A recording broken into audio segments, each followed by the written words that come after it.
perintah Allah dan Rasul. Kita nak tengok pula hari ini tentang perintah Allah dan Rasul.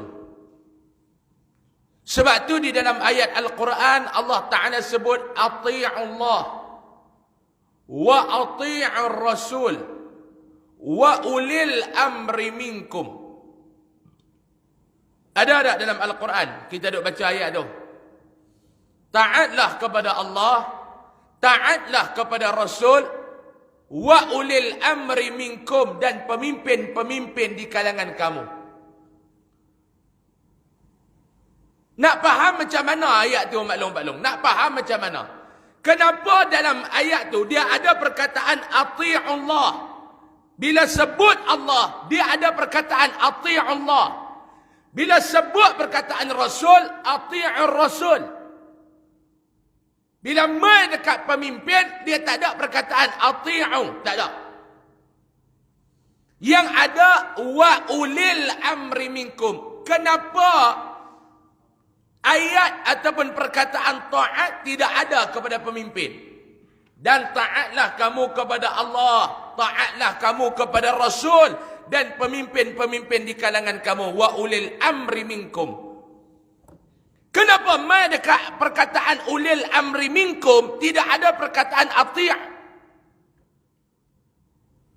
Yang pertama, kerana ulama tafsir menyebutkan bahawa di situ menjelaskan kepada kita mengenai pemimpin, ketaatan kepada pemimpin bukan ketaatan yang mutlak seperti mana kita kena taat kepada Allah dan Rasul. Yang itu wajib.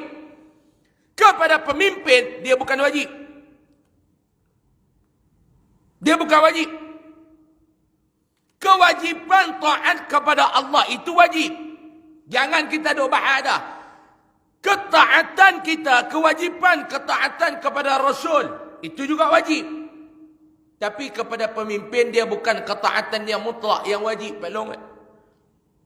Itu yang pertama. Yang kedua, ulama tafsir kata, pemimpin yang kita kena patuh itu pemimpin yang bagaimana? Pemimpin yang taat kepada Allah, yang taat kepada Rasul. Baru kita kena taat dekat dia.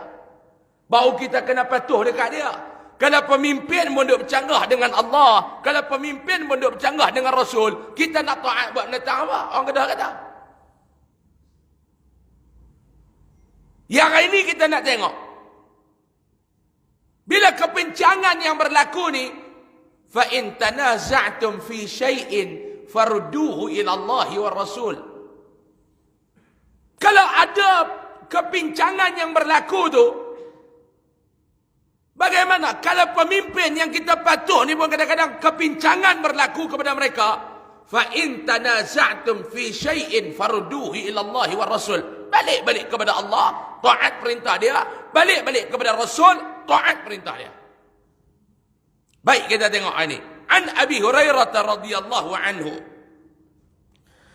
anna Rasulullah sallallahu alaihi wasallam qala, kullu ummati yadkhuluna al-jannata illa man aba. Qila wa man ya'ba ya Rasulullah? Qala man ata'ani dakhala al-jannata wa man asani faqad aba, atau kama qala, rawahu al-Bukhari. Hadis sahih riwayat daripada Imam Al-Bukhari. Daripada Abi Hurairah radhiyallahu anhu, dia berkata, sesungguhnya Rasulullah sallallahu alaihi wasallam telah bersabda, anna Rasulullah sallallahu alaihi wasallam telah bersabda, kullu ummati yadkhuluna al-jannata illa man aba. Sesungguhnya Nabi kata, semua umat-umat Nabi sallallahu alaihi wasallam, kullu ummati, semua umat-umat aku ni, yadkhuluna al-jannah, akan dimasukkan ke dalam syurga, illa, kecuali man aba, mereka yang enggan. Tuan-tuan, cuba tengok dalam hadis ni. Kullu di situ bukan bermaksud keseluruhan, tetapi ada juga pengecualian. Kullu ummati yadkhulunal jannah. Semua umat-umat aku ni akan dimasukkan ke dalam syurga. Illa man aba. Kecuali mereka yang enggan masuk ke dalam syurga. Perkataan kullu di situ tu nak apa dia? Nak bagi tahu kepada kita apa dia? Kullu di situ tu bukan maksud keseluruhan. Sama lah dengan semua anak-anak Adam. Kullu bani Adam khatta'un. Kullu bani Adam khata'.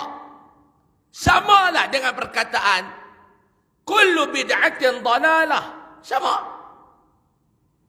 Sebab tu kita tak boleh duduk sembrono. Kullu bid'atin dalalah. Semua bid'ah itu sesat. Semua yang sesat masuk dalam neraka. Tak boleh kita nak pergi macam tu. Akhirnya kita akan bagi tahu kepada masyarakat, yang ni jangan buat sebab Nabi tak buat. Yang ni jangan buat sebab Nabi tak buat. Yang ni jangan buat sebab Nabi tak buat. Saya baru ni dijemput berceramah dekat satu masjid. Area ni juga. Saya tak mahu bagi tahu di mana. Dekat-dekat sini lah. Tak jauh lah. Lebih kurang dalam 15 minit daripada masjid tuan-tuan. Dekat-dekat ni. Saya diminta berceramah baru ni.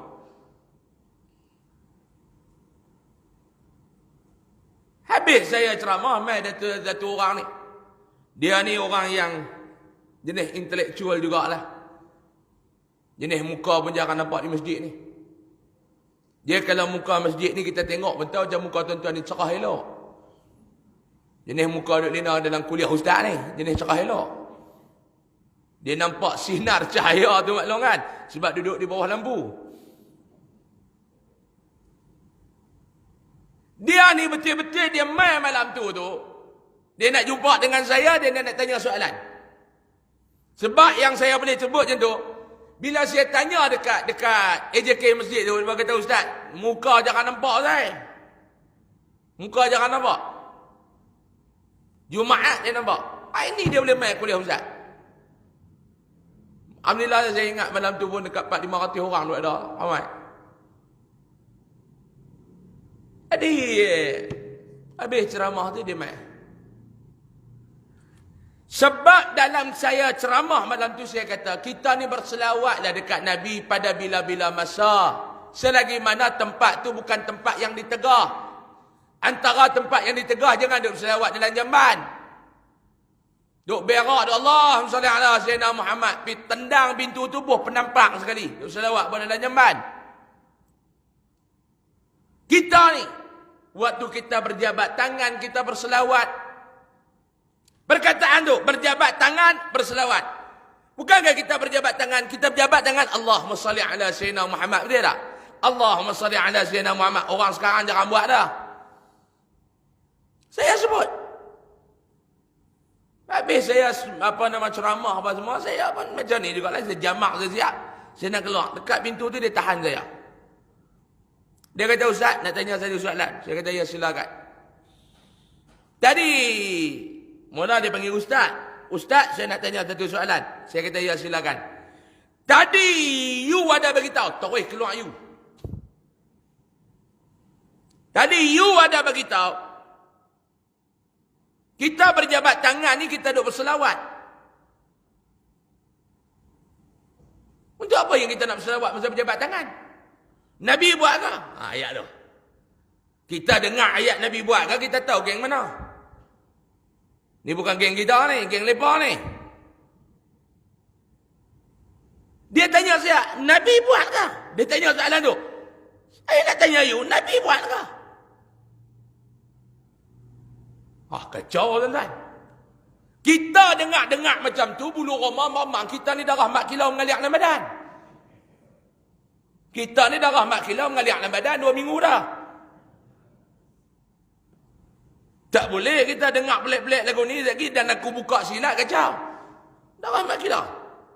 Darah mak kilau bukan mak sabu, mak kilau. Mengalir dalam badan. Saya tanya dia balik. Kita tetap hormat pasal dia tua. Sebab dia tua. Saya kata, Tuan Haji, siapa yang tanya soalan macam ni? Tak. I tanya you, Nabi buat ke? Nabi buat lah. Saya kata, okey, soalan Tuan Haji saya nak jawab dengan soalan. Ada soalan kita jawab dengan jawapan. Dan ada soalan kita jawab dengan soalan. Saya tanya dia balik. Soalan saya kata, ada tak dalam hadis Nabi melarang? Saya kata tak apa. Jawapan dari soalan daripada Tuan Haji itu, saya ada jawapan. Cuma saya nak jawab dulu sebelum saya bagi jawapan kepada soalan tu dengan jawapan. Saya nak jawab dulu soalan Tuan Haji dengan soalan. Jawapan dengan soalan. Kan jawapan ni dia ada dua. Yang pertama kita jawab dengan jawapan.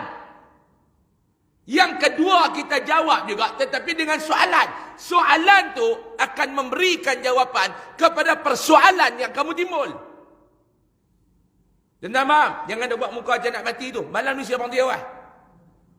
Sebab saya pukul 9.15, saya ada program kedua dalam Bandaraya Kuala Lumpur tu. 9.15. 8.45 kita berhenti. Jangan dah buat muka macam nak mati tu. Malam ni kita berhenti awal. Tak sampai sejam kuliah malam ni. Jam cerit, lajak 2 minit, tutup. Boleh? Setuju?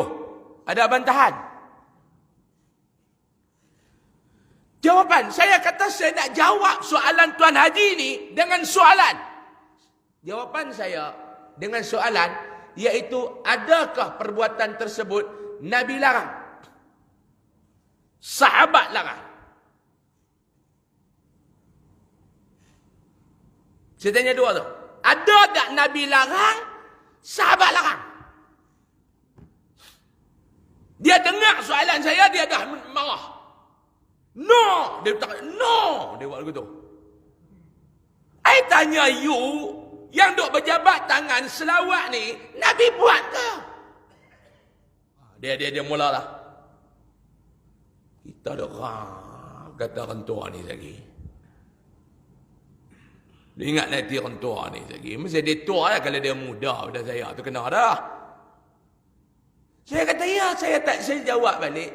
Adakah Nabi larang dan sahabat larang? Jawab yang tu dulu sebelum kita nak bahas panjang. Ada tak? Saya mengaji tak tinggi. Saya ni bodoh. Tuan Haji lah umur pun lebih daripada saya. Tuan Haji pengalaman pun lebih daripada saya. Tuan Haji pun saya yakin ilmu pun lebih daripada saya. Soalan saya Tuan Haji, ada tak perbuatan berselawat ketika berjabat tangan ni Nabi larang ataupun sahabat larang?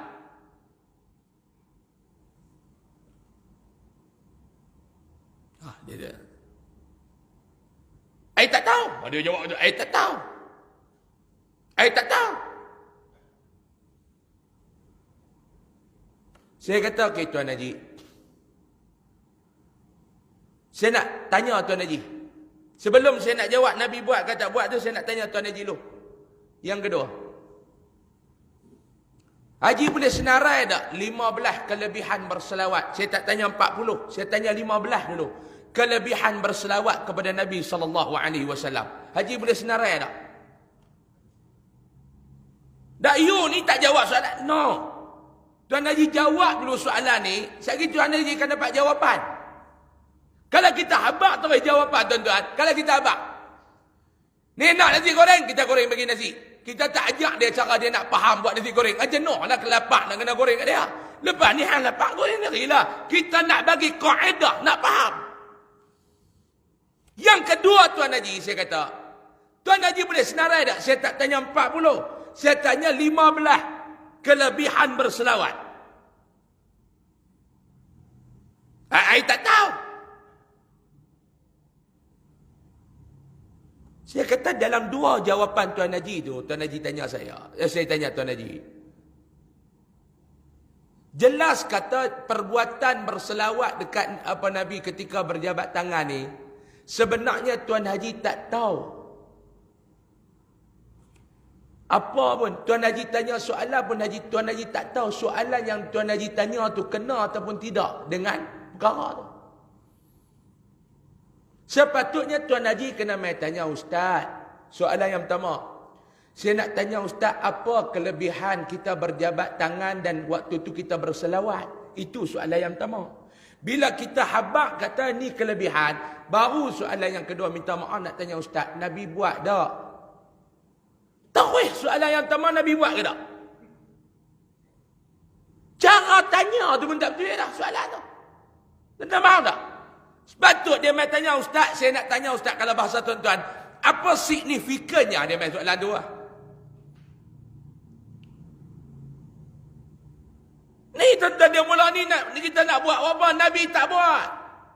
Duk doa ramai-ramai lepas semayang ni tak salah. Cuma nak buat apa dah benda Nabi tak buat. Jahat tak benda tu? Ni bid'ah. Bagi mereka pula bid'ah. Semua masuk neraka. Lepas tu minta dalil. Ni mana dalil? Ni mana dalil? Ni mana dalil? Tuan-tuan. Baik. Nabi buat tak? Sambil duduk berjabat tangan, berselawat. Kita tanya dulu, Nabi larang tak perbuatan tu? Perbuatan tu dia bercanggah tak dengan agama? Saya nak tanya tuan-tuan, kita berjabat tangan sambil berselawat, agak-agak hukum dia tu sampai tak kepada haram dan dilaknati? Agak-agak. Ada tak? Haram dilaknati. Haram dilaknati. Ada sampai di situ tak? Ada tak?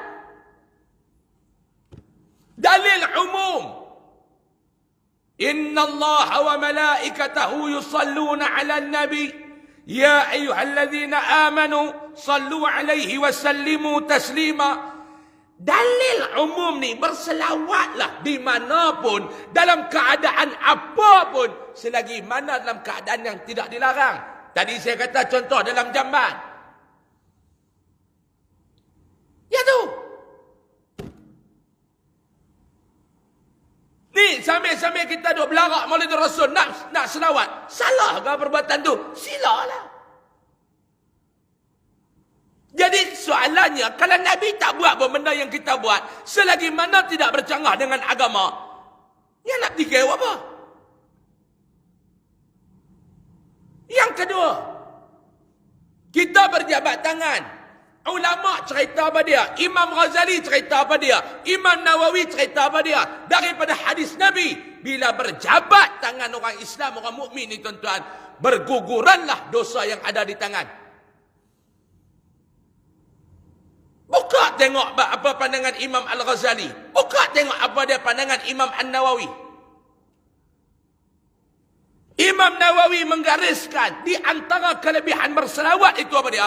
Kelebihan berselawat kafaratul dzunub, dosa kita diampunkan oleh Allah. Berjabat tangan, dosa kita diampunkan oleh Allah. Dalam masa yang sama kita berselawat, 2 kali dosa digugurkan. Apa masalah? Ada Nabi tak buat bid'ah. Jangan ni. Bukan maksud semua, tetapi kebanyakan. Kena cek dulu.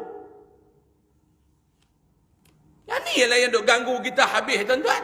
Tadi tuan-tuan buat, tadi bagi mereka masuk neraka. Tu, apa dia? Semayang ajak amal bagi mereka masuk neraka. Neraka semua dirasah tadi ni. Apa dia ni tuan-tuan? Ni Nabi kata ni, semua umat aku ni masuk dalam syurga, kecuali ada yang tak mau masuk. Illa man aba, kecuali mereka yang tak mau masuk dalam syurga, enggan masuk dalam syurga. Qila, sahabat bila dengar dia jadi confused. Sahabat bila dengar dia timbul satu tanda tanya. Wa man ya'ba ya Rasulullah. Siapa dia yang enggan nak masuk tu ya Rasulullah? Heran. Semua orang nak masuk dalam syurga. Semua orang tak mau pergi ke neraka. Tapi Rasulullah sallallahu alaihi wasallam mai bagi tahu kepada kita, semua umat aku ni akan dimasukkan ke dalam syurga, tetapi kecuali mereka yang enggan. Adakah yang tak mau masuk dalam syurga ni ya Rasulullah? Baru malam ni tuan-tuan dengar ada di kalangan umat Nabi yang tak mau masuk dalam syurga. Pelik ustaz.